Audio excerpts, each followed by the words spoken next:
Isa ang okra sa matataasang fiber. Malaki raw ang naitutulong nito para sa ating blood sugar. Kaya naman ang itetest natin ngayon kung ano ang maitutulong ng 10 pirasong nilagang okra sa ating blood sugar. Bago natin kainin to, i-check na muna natin ang baseline ng ating blood sugar.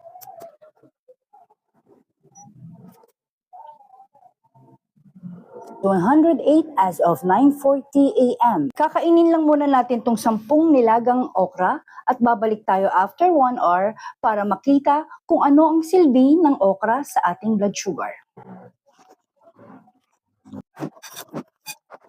Nakalipas na ang 1 oras, i-check na natin kung ano ang naitulong ng 10 pirasong nilagang okra sa ating blood sugar.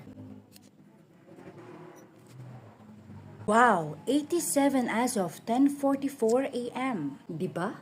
Ang ganda ng naging result ng ating blood sugar sa 10 pirasong nilagang okra. Ang maganda sa fiber ay ito ang nagiging shield ng ating blood sugar para wag masyadong mag-spike kapag kakain na tayo ng rice. Definitely, kapag kumain tayo ng rice, wag kakain ng white rice. Tandaan, meron tayong brown rice, black rice, premium rice, o kahit na ano na low carb rice. Siyempre kahit low carb yan, kailangan ay eat in moderation. 60 grams hanggang 80 grams lang tayo para wag masyadong magwala ng mataas ang ating blood sugar. Sana nakatulong ang video ko ngayon sa isa pang budget-friendly na fiber.